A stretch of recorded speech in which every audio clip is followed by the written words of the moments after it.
Halo, Assalamualaikum. Redmi Pad SE 8.7 ini masuk ke kategori HP yang digedein. Yang ditambah gede, bentang layarnya aja pula. Resolusinya, RAM-nya, hingga fitur khusus tabletnya nggak ikutan ditambah tuh.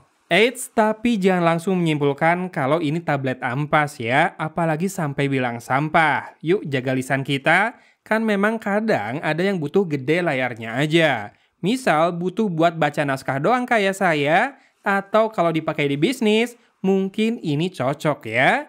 Buat aplikasi kasir atau aplikasi buat pesan makanan di restoran, kan butuh layar gede biar nggak salah pencet. Resolusi tinggi juga bukan prioritas, hanya buat nampilin tombol-tombol dan angka doang soalnya.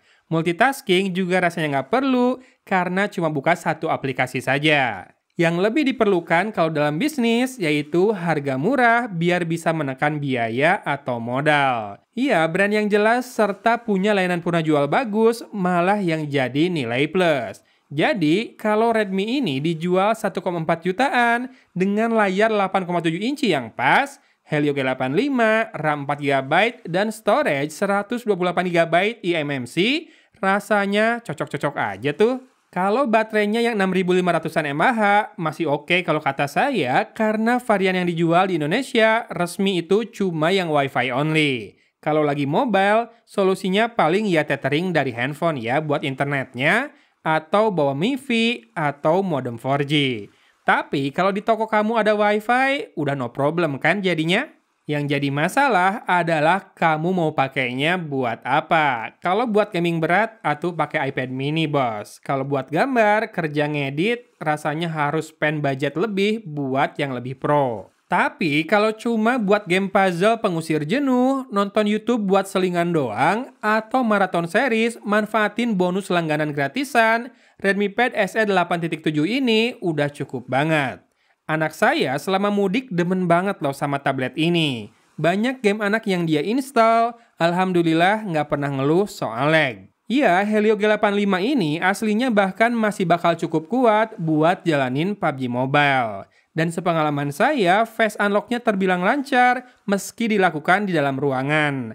Asal nggak gelap-gelap amat lah ya, jadi cukup membantu biar nggak usah pakai pin atau pattern terus. Lalu, loudspeakernya juga sudah sangat cukup, selain stereo dan juga lantang, dia sudah Dolby Atmos pula. Buat dengerin podcast atau murotal rasanya sudah sangat proper. Yang jelas, jangan berharap hiburan kelas premium, kan layarnya juga masih HD walau sudah widefine L1.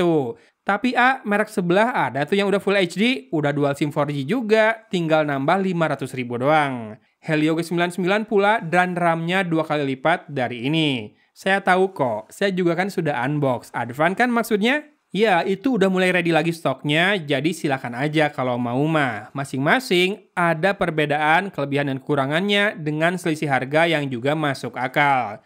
Cuma catatan awal dari saya, tablet Advan tersebut kayaknya nggak bakal dapat update software sama sekali. Security patch-nya masih yang 6 bulan lalu alias Agustus 2024 dan sudah saya cek berkali-kali nggak ada update. Atau kalau mau tablet di bawah 9 inci dan tetap pakai Helio G99 juga, dari brand besar tambahan syaratnya ada Samsung Galaxy Tab A9. Ini tersedia dalam varian Wi-Fi only maupun yang LTE atau 4G.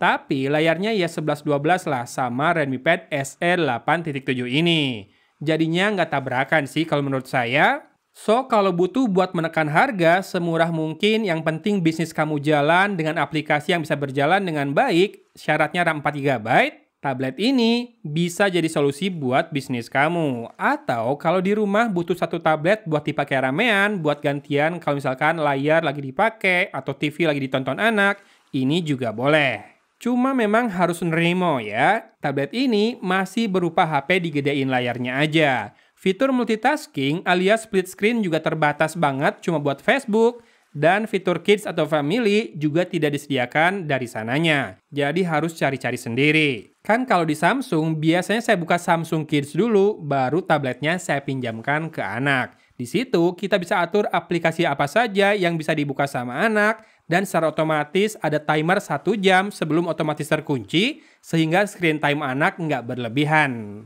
So, balik lagi ya, butuhnya apa? Silakan tonton video-video tentang bahasan tablet yang pernah saya jajal, Ada playlistnya khusus di channel saya atau saya munculkan juga di kanan atas video ini. Klik aja ya.